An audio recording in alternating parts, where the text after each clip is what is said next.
Welcome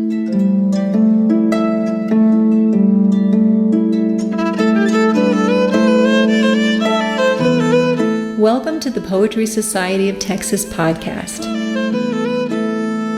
I'm LisaTSalinas, your host for this episode. Today we feature Ann McCrady, author of several books of poetry, including the 2003 Egan Memorial Book Award given by the Poetry Society of Texas. Ann's book, Along Great House Road, sprung from her desire to honor her life experiences with family and the natural world in East and Central Texas. Welcome to the podcast, Ann. Oh, thank you for having me. Well, we're glad to have you here with us. So I've touched a little bit on the theme of your book, Along Great House Road, Ann. So personally, I am not from the parts of Texas that you've discussed within these poems and that you've illuminated in beautiful detail, but I can't help feeling a bit homesick for these places and even the people that you've described each time that I've read your book. I love it. And particularly each time that I've listened to the audio tracks that you've recorded of these poems that are done beautifully in your East Texas accent.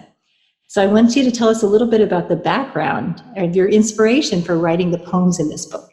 Oh, well, thank you for those sweet words about the book. It was a joy to do this project because it sprung from the heart. I think sometimes the most personal are the best projects. I really was inspired by my experiences in rural Texas of seeing real people in real situations for whom nature is a part of their lives. And I had poetic inspiration to do that as well.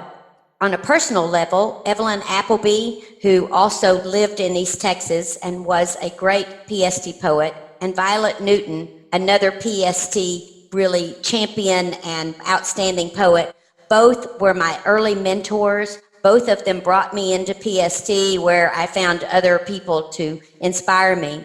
But beyond that, other poets. Seamus Heaney, who was an Irish poet, was one of the first prompts I had to honor the natural world and the rural world. His Death of a Naturalist, written at a young age, honored his life, and I wanted to bring that same approach to East Texas.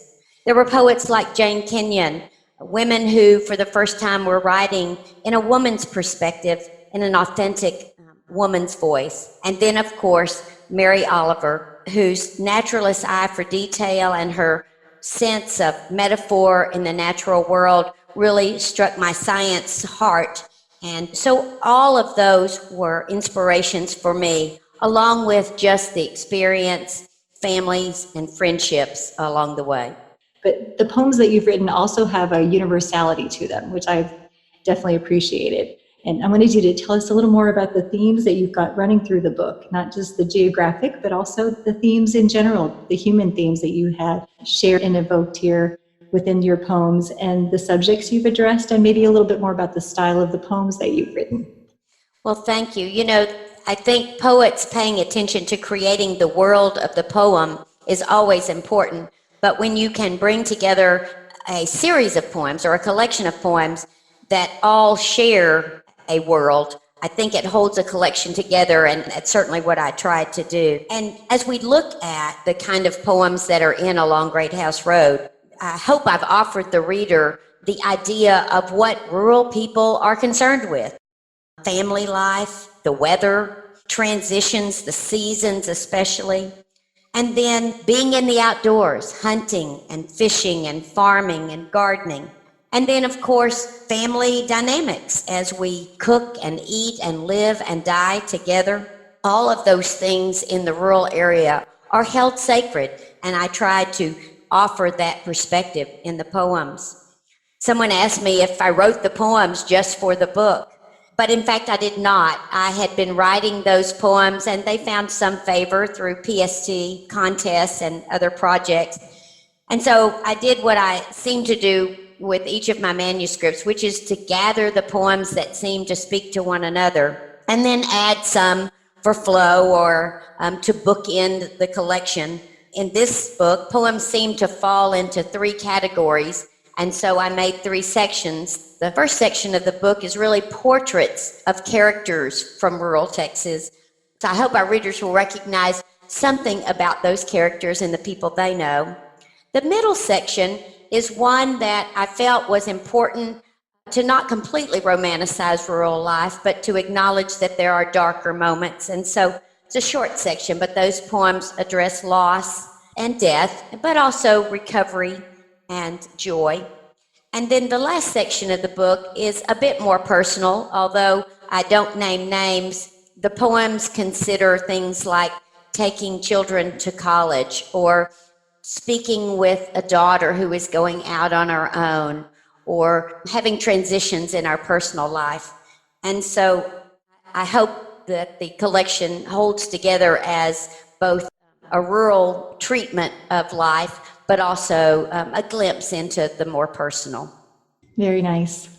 So now the last section of your book that you are highlighting those personal experiences features your title poem, Great House Road. Would you read that for us? Oh, I would love to. I will remind listeners that poetry, like so much literature, is based on truth, if not fact. And I always say, if it's not true, it ought to be. And this is one of those poems.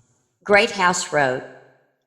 Before subdivisions and trailer parks sprang up like volunteer wheat, this stretch of highway was his favorite part about riding with his grandfather back to the house after long days of moving cows, gathering peaches, and fixing fence along Onion Creek.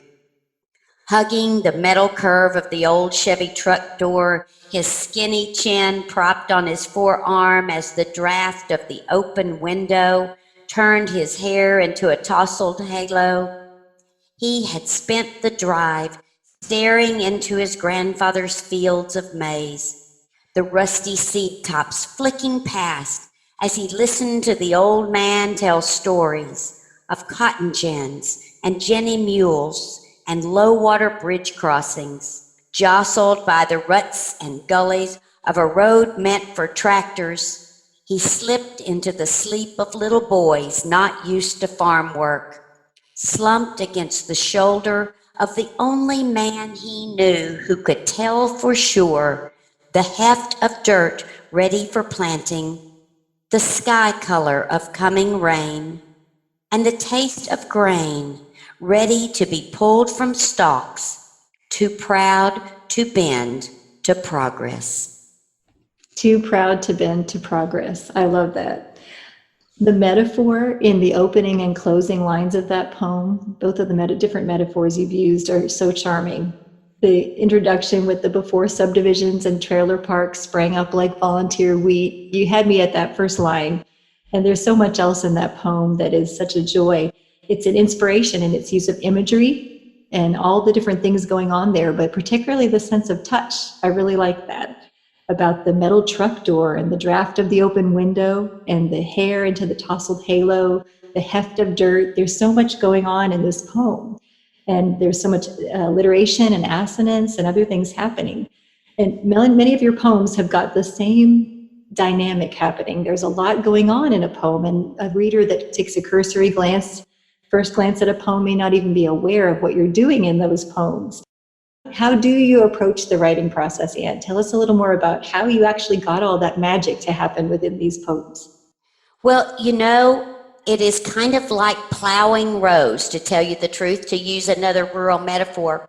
I go back and forth along the poem, across the poem, thinking with each aspect of poetry. So, for instance, I might close my eyes and write about riding in a truck with the windows open, which was the experience that began this poem, and it was a true experience. But from there, then I go back through what is just a reporting of what I remember, and now I'm looking for connections and metaphors. How are those trailer parks which changed the landscape, how are they like, oh my goodness, they're like grain coming up. And so I'll look for those places where I can use metaphor, as I always tell people, to speak about one thing in order to explain better something else. Then I'll go through looking for vocabulary. What are some words that I can switch out that will deepen the metaphor or deepen the imagery? Because usually the first time through, I'm more working on the gist of the poem, not the, artistic, not the words. And so I'll push and pull. And so that's how we get things like Jenny Mules and Fixing Fence and Chevy Truck, so that those probably were not in the first draft of the poem. And then I'm looking for imagery. I want to make sure that the reader can see and feel and be in the world of the poem. And finally, one of my favorite parts as I get towards the end of creating a poem is to push and pull words for sound. I love the music of a poem where I hear the L's and M's interplay, or the S's and the K's. And so I will push and pull words. Sometimes I'll change one word and then that changes another word, but that last time through. So it is certainly of intention that all of that is in there. And I'm remembering a time when I explained to a new poetry reader all that was in a poem, and they were astounded at how they had been impacted without knowing it. And I think that is the magic of a poem. I was thinking about your inspiration that you expressed earlier in the poets that inspired you in your part of Texas to get you involved in writing poetry and through the Poetry Society of Texas. So I understand that you started in your local chapter and then you found the state organization and then the National Federation of State Poetry Societies. So tell us a little bit about how you benefited and from the connections that you've made in the societies, and then how that involvement in PST could be important to other poets. Oh, I would be happy to. Though I had been writing since childhood and wrote into my, young motherhood, those poems were in folders and drawers and file boxes until I retired from being the administrator of my husband's physician office and turned my attention to my writing intentionally. And as I said at that time, Violet Newton and Evelyn Appleby sort of adopted me and began to encourage me. And I joined my local group there in Henderson, the Russ County Poetry Society. And they were so affirming, and that was just what I needed. I needed to be invited to be my poet self. And I was looking back today at some of my records of my submissions, and within, just a few months, I was submitting to local Russ County, contests, and then within a year was at the PST banquet and, getting 5th and 6th places, and with another year winning 1st, and then within 5 years able to submit to national. And all along the way, not just those winnings, but the people behind them, those who sponsor the contest, those who host the banquets, those who teach the lessons and offer the workshops, those who judge and affirm and instruct. That was what brought me to the place that I am now, able to, I am now involved in organizations across the state and festivals, but it began with that invitation from PST.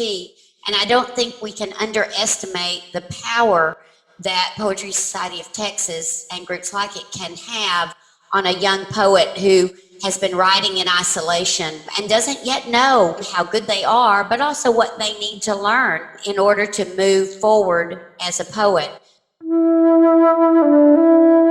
Thank you so much for joining us today.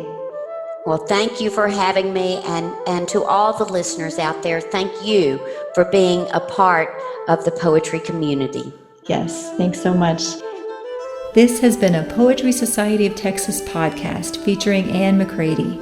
Visit the website at poetrysocietyoftexas.org. The podcast producer is Terry Jude Miller. Music provided by Ed and Mem Frieda. Technical editing by JDarrell Kirkley. I'm your host, LisaTSalinas.